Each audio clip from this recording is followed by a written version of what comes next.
Hello and welcome to a new series of videos called Quickfire Questions. In this episode, Peter Millard is in the hot seat.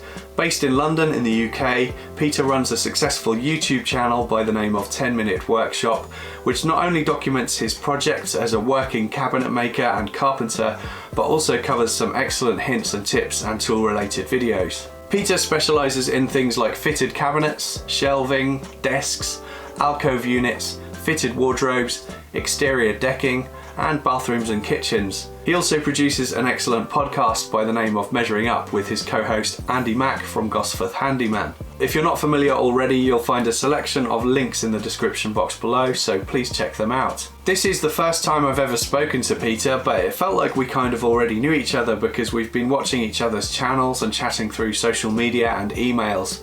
The full conversation was about an hour and a half long, but I've condensed that down into this short video for YouTube.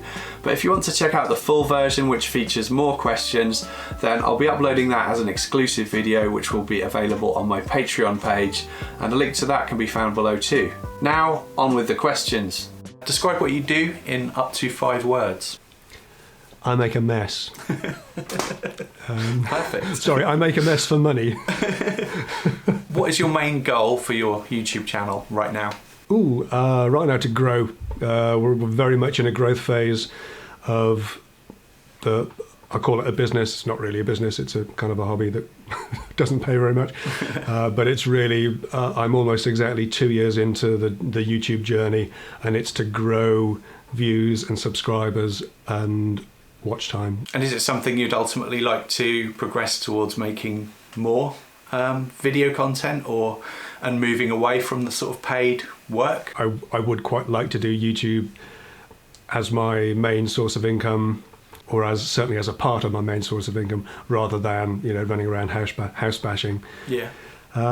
Because I'm 58. The time will come, perhaps in a couple of years, where I've got to stop. I did 2 big installs last week, and it creased me. I was absolutely shattered at the end of it. So Which of your tools scare you the most? Scare me? Table saw. Yeah. Partly because I very rarely use it. Yeah, I'd noticed that. Which is a self-defeating thing. You don't use it much, so you don't get comfortable with it.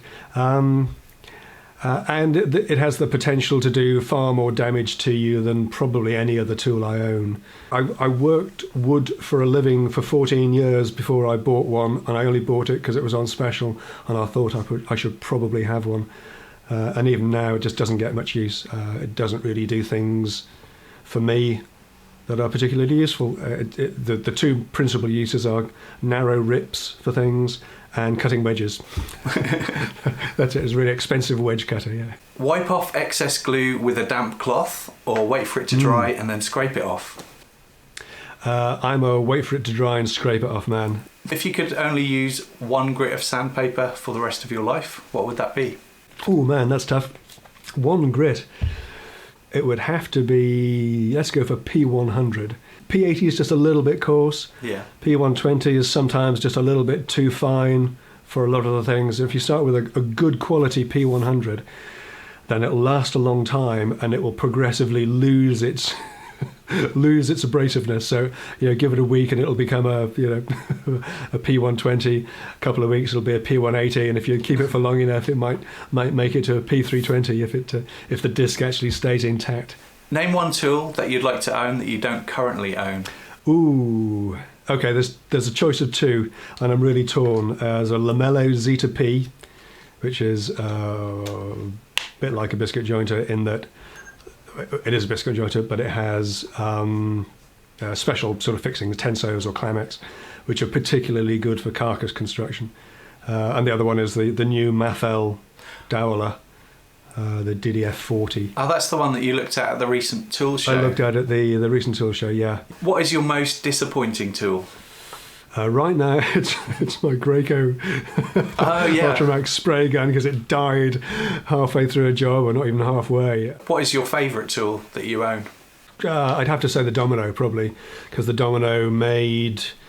tough choice between the Domino and the track saw. Metric or Imperial? Metric. Other than large areas, when I'm more comfortable working in square feet.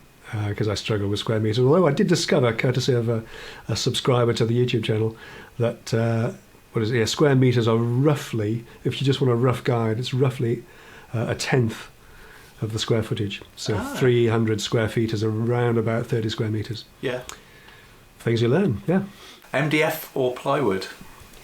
MDF for preference. Birch ply.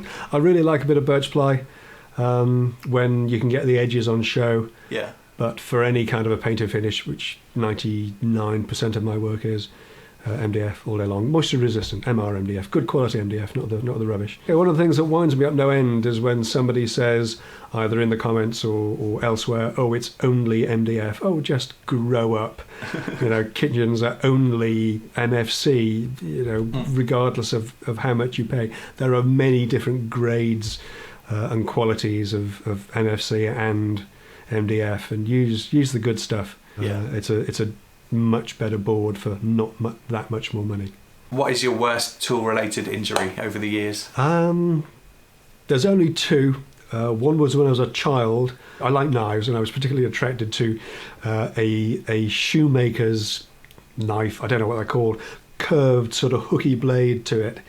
And what I used to really enjoy, and this is just, possibly me being psychotic, was to hold up strips of fabric and slash this knife through it.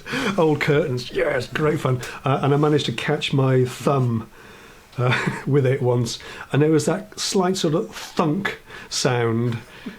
And I took the knife out and peered, and I separated the bits of the skin, and I could see bone inside. Oh, no. And then I started feeling a bit queasy, so I sort of hastily squashed it together, and then it sort of welled up with blood, and I didn't actually have to have stitches on it, but I still bear the scar for that. And the other one was the only one that I've had since I've been a professional, so to speak. Again, I think I've mentioned this in the podcast, and certainly in some of the YouTube videos, two phrases you should never say consecutively. It's only, followed by I'll just. The alarm bells should be ringing. It's only a little scribe. I'll just hold it and plane it, and actually planed a chunk of my fingernail off with a very sharp hand plane. Fortunately, it didn't. It was just the nail. It didn't go any deeper. Do you read all of the comments on your videos? I generally do, yes. You get to the point where there's an awful lot, and you must know this as well, with a channel more than twice the size of mine. It's a lot of comments to go through. It swallows up a lot of time. Well, yeah, it does. I read them all. I noticed that you do a lot of likes and a lot of loves, and not that many commenting, and I'm going to start doing that as well, I think. The thing I find particularly difficult is when you comment on somebody comments, you reply to them, and they reply to you. You get a notification about it, but you can't find it. You can't get to it easily, yeah. And to sift through all that to give a response, and I've got to say I've stopped doing that now, unless it looks like it's a really important reply that somebody really needs an answer to. Yeah, it's a shame the app isn't set up for that in a better way, really. There's a limit to how much of your time you can give, and YouTube comments, Instagram, maybe Facebook as well. I don't know if you've had this, but because I'm a carpenter and cabinet maker, I've had people sending me text messages because my mobile phone is oh, of course, the number's out there. Yeah. It's on my website, so because people need to be able to get hold of me. Yeah. So I try and politely suggest that there are ways and means of contacting me. Bandsaw or table saw? What's the most important to you? I've owned a table saw far longer than I've owned a bandsaw. I've used my bandsaw far more than I've used my table saw. So I'd say bandsaw. I don't use it much, but it's perfect for those little fiddly, bitty kind of cuts. If you had space for a CNC, would you get one? Yes. Yeah. Even without the space for a CNC, I'm really, really tempted. Yeah. And I would be all over one of those. Space or not, Yeah. I'll make the space for it when funds allow. Yeah, absolutely. What is the worst part about woodworking? For a living? Yeah. Tempting to say to the clients. I hope they're not watching. No, nobody's watching. No. Probably the thing is just the general mess of like making an omelette. Yeah. You've got to break the eggs to do the things. But that's probably the part that grieves me the most. But it is just generally the mess and the space that you need. I'd kill for more space. Yeah. I really would. Yeah. There we are. We all work out of relatively small workshops, and it is amazing what you can do in a small space when you need to. Tell me something I don't know about you. Oh goodness. I was Young Photographer of the Year in 1977. There you go. Wow. According to Practical Photography. Anyway, magazine. Are you a morning person or a night person? As I'm getting older, I'm finding it easier to stay up later, and I would like to get up later. Unfortunately, my wife is the exact opposite. So I am roused at 5:30 most days, whether I want to be or not. Wow. As a viewer, if you had to choose between television and YouTube for the rest of your life, you could only watch one, what would you choose? YouTube. YouTube's going in such an interesting direction. I love TV. We watch a lot of TV, me and my wife. When my wife was away recently, she was away on a long business trip for almost a fortnight, I watched almost no TV. So I'm very happy getting pretty much everything I need from YouTube. Yeah. Yeah. Android or iOS? iOS. I've had Android phones. Have absolutely no problem with them, but I'm an iPhone guy. Yeah. PC or Mac? Mac. Yep. Again, run PCs for plenty of time, but I always kind of default to Mac OS. Yeah. Just prefer it. Beer or wine? Yes, please, either. Depending on how I'm feeling at any given day.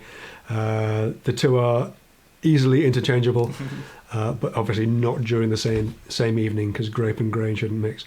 Tell us about the worst job you've ever done. When I was a student, I did a degree in photography, film and television. I had a temporary job working for a charity that did charitable donations of furniture for people in need. And at both levels, from the people who were donating the furniture, who treated you like dirt, to the supposedly needy, suffering people who you were taking the donations to, who treated you like dirt. It was a miserable summer doing hard physical work with people I didn't particularly get on with, and worse, for not much money, for not much more than I would have got just by putting the feet up and signing on as looking for work. But we don't have that kind of work ethic in our family. We get out there and hate the job we do. On a scale of 1 to 10, how cool are you? I'm definitely in the low single figures on this one. I'd say I'm round about 2 or 3 in terms of cool, because I'm just too old to be cool these days. I think there was a point when I might have been cool once. At least I might have thought I was, but no, I'm distinctly uncool these days.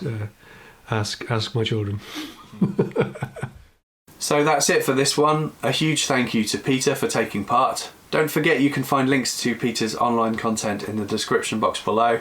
I'd be really keen to hear what you thought about this quickfire questions idea. Did you enjoy it? What you thought of the questions? Are there any questions I should have asked that I didn't think of? Who else would you like to see featured in the future? That kind of stuff. I hope you enjoyed this video, and I invite you to subscribe to my channel if you haven't already for more weekly woodworking videos and for more quickfire questions too. Thank you for watching.